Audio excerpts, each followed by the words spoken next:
So what does the Bible say about talking with spirits? There are certainly passages in the Old Testament that are against it. Leviticus 19:31 says, "Give no regard to mediums and familiar spirits. Do not seek after them to be defiled by them." And the next chapter there goes on to forbid child sacrifice, which is really horrendous, and then adds, "The person who turns to mediums and familiar spirits to prostitute himself with them will set my face against that person and cut him off from his people.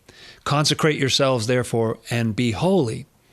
Then, after mentioning other horrendous evils, bestiality, and listing various types of incest that are prohibited, the chapter ends by saying, quote, "A man or a woman who is a medium or who has familiar spirits shall surely be put to death." Deuteronomy also forbids it, and again strangely aligns it with child sacrifice. "There shall not be found among you anyone who makes his son or his daughter pass through the fire, or one who practices witchcraft, or a soothsayer, or one who interprets omens, or a sorcerer, or one who conjures spells, or a medium, or a spiritist, or one who calls up the dead. For all who do these things are an abomination to the Lord." In the New Testament as well, we're cautioned, but in a different way. "Beloved, do not believe every spirit, but test the spirits whether they are of God, because many false prophets have gone out into the world." Now hang on. That's very different than saying you'll be stoned to death for doing any such thing because it's all an abomination. This doesn't even say don't talk to spirits. It's more like if you do talk to spirits, make sure you have the right ones. And the implication is that some actually are of God and are true prophets. So what happened there between the Old Testament and the New Testament? I think the answer would have to be Jesus. Jesus happened in between there. The Gospels show him constantly casting out demons and healing the demon-possessed. Swedenborg explains something fascinating about how things used to be before Jesus fixed it.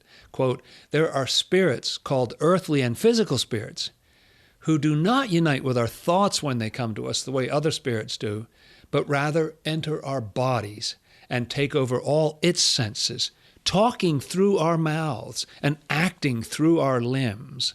These are the spirits that possess people, but they have been cast into hell by the Lord and moved decisively away.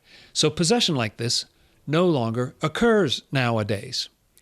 So Swedenborg is talking here about a particular kind of possession, full bodily possession. A spirit in the afterlife has totally taken control of your body and is just wearing you as a flesh suit and doing what it wants, like a horror movie or something.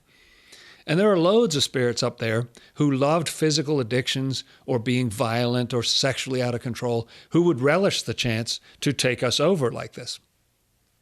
So Jesus put a stop to possession of our bodies, but not all the danger has gone away. Spirits can still possess our minds and hearts. Swedenborg describes how evil spirits today aim for dominance over us by using a more inward path. Quote, "Many people today are possessed by spirits, since inward possession still exists, though the outward possession of former times does not. We can tell what they're like if we pay attention to our thoughts and feelings, and especially to our deepest intentions, which we may be afraid to expose. In some people, these intentions are insane. These pernicious spirits try especially hard to loosen all our internal restraints, the desire for what is good and true, the desire for what is just and fair, fear of God's law, and shame to harm our community or country. When these internal bonds are undone, such spirits take total possession of us. This possession is something we cannot escape unless we have a desire for good and a resulting belief in the Lord, the faith that Curtis was talking about.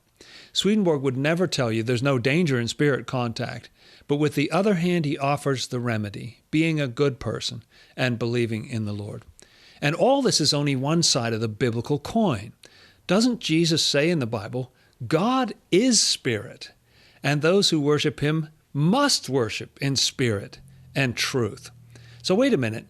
You mean I'll be killed or taken over by hostile forces if I communicate with spirits, but God is a spirit, and therefore I can't worship God if I don't? What?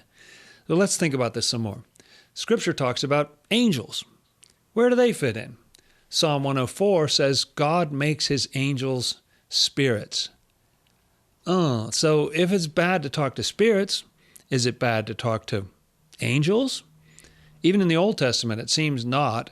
An angel has a conversation with Hagar that greatly improves her situation, saves her life and the life of her son. Gideon, another biblical character, sees an angel who gives him a positive mission that moves the story forward. Abraham saw 3 of them, and he and his wife had a longed-for son. Manoah and his wife, Mary, the mother of Jesus, Zacharias, the shepherds. In fact, most of the good people in the Bible see and talk with angels. In fact, you may remember the story of Balaam and his donkey. Balaam is depicted as an idiot for not seeing the angel, and his donkey was right for seeing it. So if angels are spirits, and people in the Bible talk to angels, and that's okay, is it just the bad spirits we shouldn't be talking to, or talking to them for the wrong reasons? Because if you take, number 1, talking with spirits, number 2, talking with angels, and number 3, having otherworldly visions, and lump them all together under the heading of spiritual experiences, isn't the Bible a book of spiritual experiences? Remove the spiritual experiences from the Bible, and Moses doesn't see the burning bush and doesn't hear God telling him to free the children of Israel. Remove the spiritual experiences, and you don't get the 10 Commandments because they were written with the finger of God, and God is a spirit. Remove the spiritual experiences, and Samuel doesn't get called. Elisha's servant doesn't see the chariots of fire. Isaiah doesn't see the throne room of God. Nebuchadnezzar doesn't see the 4th figure in the fiery furnace. And Ezekiel doesn't see the dry bones come back to life, or the wheels within wheels, or the New Jerusalem. How much would be left of the Hebrew Scriptures? There'd be no book of Zechariah at all, and not much left of the other prophets either.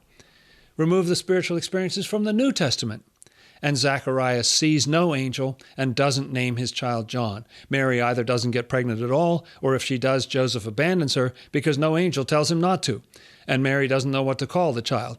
If they make it through that, Jesus would likely still be killed as a child by Herod because no angel would warn Joseph to escape the danger.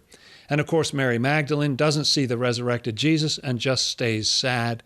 The disciples don't see him either. Thomas doesn't touch his wounds. John never sees the vision of the Last Judgment or the New Jerusalem, so there's no book of Revelation. The day of Pentecost never happens. Paul doesn't see Jesus on the road to Damascus. Peter stays in prison because no angel released him. And without Peter and Paul, Christianity doesn't get underway. So sure, if spirits and angels have real power, and talking with the wrong ones can open Pandora's box and cause you and others a lot of harm, especially if you happen to be into big evils like incest or child sacrifice. But the Bible does not teach that it is universally bad to have spiritual experiences or to talk with spirits and angels. I never thought about it like that before, how fundamental spiritual experiences actually are to the whole narrative in the Bible.